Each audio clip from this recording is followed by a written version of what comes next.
Здравейте, приятели! Включвам се с Opel отново. Да напомня, Opel Astra 1.7 2006 година. Колата е закупена точно преди една година и преди 15 000 км. Тези от вас, които следят видеята с колата, това нещо могат да го забележат. Идеята на видеото е да направя един кратък обзор за впечатленията, които съм имал за цялото това време и евентуално обслужване и проблеми. Ще започна с това. Ако си спомняте, в началото много неприятно впечатление ми направи в кавички загубата на масло в рамките само на 200 км, буквално от втория ден след закупването на колата, но се оказа, че такава загуба на масло реално няма, а проблема се оказа в това, че нивото, което проверявам през щеката, как да кажа, е адекватно, след като колата е изгасена и е стояла минимум 20 минути, да не кажа половин час престой на едно место. Маслото хубаво да слегне в картера, обаче при други автомобили от други марки, които съм имал, а те не са били малко, аз такъв случай не съм имал.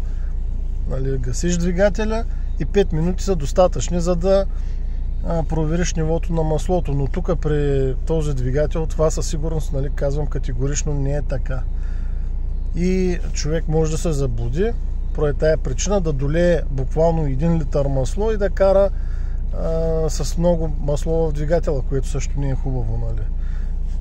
Най-малкото ще избие през семеринги там на валовете. Така, това е ясно, имам го в предвид, и си следя нивото на маслото след по-дълъг престой. Започнах да си карам колата, обслужих само ангранажа и водната помпа. Не съм сменял даже пистовия ремък с ролките, защото в сервиза казаха, че са в добро състояние и няма нужда. И не съм ги обслужил тях. На по-късен етап, след няколко месеца, установих, че имам един проблем с климатика. Той беше празен и закупувайки автомобила зимата по това време, в студено време, така или иначе, на место при тест драйв е невъзможно да установиш дали работи. Отидах в сервис, напълниха системата, там стоя 20 минути или половин час да показва дали има теч. Казаха ми, че е изрядно всичко, няма проблеми и е необходимо само да се зареди. Окей, заредих ми я, климатика тръгна, карах около месец, може би, нямаше проблем и буквално след няколко дни пак нямаше климатика. Пак в сервиза, пояснение за какво става въпрос. Майстора даже беше съсетил, че съм ходил за това нещо при него. Пак пробваме системата, пак нямаше проблем. Пак я пълним и изкарах около 4 месеца цялото лято без никакви ядови, климатика работи. И в един прекрасен момент в края на септември пак изведнъж фреона изчезна. Даже аз бях правил видео за това нещо и помислих, че проблема е решен, но се оказа, че проблем все пак реално някакъв има и като се стопли времето ще го борим пак, Но това не ми е... В смисъл не го броя за някакъв много сериозен проблем. При положение, че компресора работи, може сигурно радиатор да се наложи да бъде сменен, ама това ще го видим. Така, следващи неща, които съм обслужвал, бяха спирачките, нищо фрапиращо. Това е консуматив предни дискови накладки. Задните накладки смених. Дисковите там не са, защото няма нужда.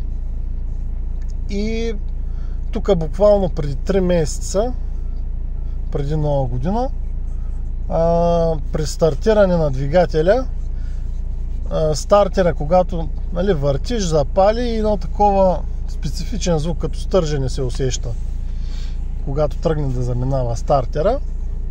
Намерих някаква ефтина марка, дори с отстъпка, и самия стартер ми излезе 140 лева. И там в сервиза ми взеха 80 лева за смяната, и то защото не съм го купил от майстора, иначе ще да е 50 лева смяната. Както и да е, това не го броя също за сериозен ремонт по автомобила.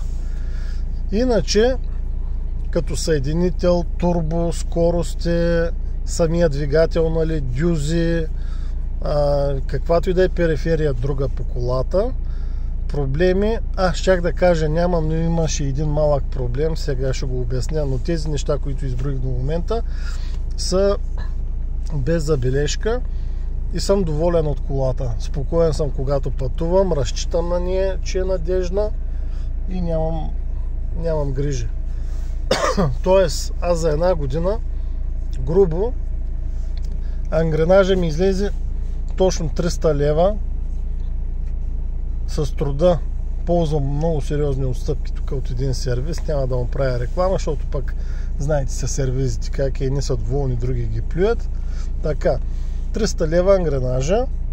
За дисковите, накладките, за всички, в смисъл предни дискови с накладки и задни накладки, нещо пак от порядъка на 300 лева беше.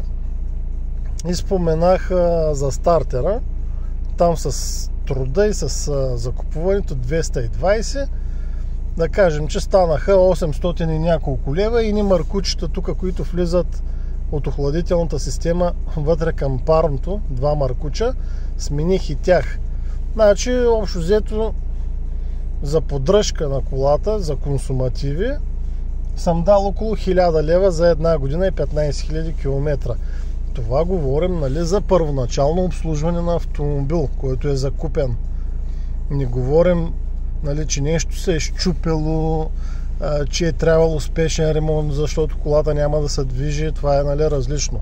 Това са стандартни неща. И да си купите нов автомобил или да кажем сравнително нов на 80-90 хиляди километра да е даже на 3-4 години кола, вие дискови накладки пак ще наложи да смените, ангренажен ремък пак ще наложи да смените, нали, това е неизбежно и е нормално. Но от към поддръжка, смисъл нещо да ми се е счупило наистина скъпо, като турбо, дюзи, съединител, да чукна на дърво, не. Така, за тези маркучи да обясня двата. В един момент колата почна да губи антифриз, тъй като аз имам навика буквално през около 500 км да следя нивото на маслото и на антифриза и забелязах, че антифриза намалява така необичайно. Направих кратък оглед и се оказа, че те са два маркуча, които влизат отпред през коша, където е двигателният отсек, към купето и са за радиаторчето на парното. Тези двата маркуча се оказа, че са с едни много смотани фланци със специално закопчаване, което и аз така като човек, дори който горе-долу има обща техническа култура, не можах да схвана каква им е идеята да бъдат по този начин направени. Дори майстора, който ги сменя, изпадна в лек ужас и ми каза, че дори не е много сигурен дали адекватно ще могат да бъдат закрепени, понеже не били оригинални. Слава Богу, оказа се, че няма проблем там с захващането и така нататък. Но старите действително бяха умекнали доста, изпечени, както се казва. Дори може би имало опасност в един момент някой маркуш да се сцепи. Но това го предотвратих благодарение на това, че имам навика да се следя колата и, нали, моят скромен съвет към вас е да правите същото, защото има хора не си проверяват масло, антифриз редовно. Буквално съм чувал така от приятели и познати, които също карат естествено стари коли. Казва, аз като сменя маслото и може би един път, даже и два пъти не го проверявам докато го сменя. Значи ти за 10 000 км на стара кола, ако не вдигнеш капака да я проверяваш редовно маслото и антифриза, това е буквално пагубно. Защото повечето автомобили имат разход на масло, нали? Особено ако се карат извън градско в обороти. Има коли, особено бензиновите, малолитражните, могат да достигнат разход над половин литър масло за 1000 км, да не говорим, даже има случаи, в които харчате литър.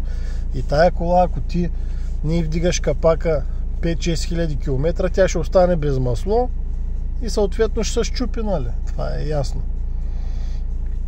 Това исках да споделя, че за 15 000 км Opel Astra H 1.7 100 коня технически е в отлична кондиция.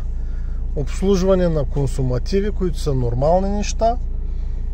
Единствено като забележка, разбира се, климатика в момента не е изряден. Пак ви казах, че за мен няма да е някакъв сериозен проблем като ремонт, нали? Ще се го отстраня.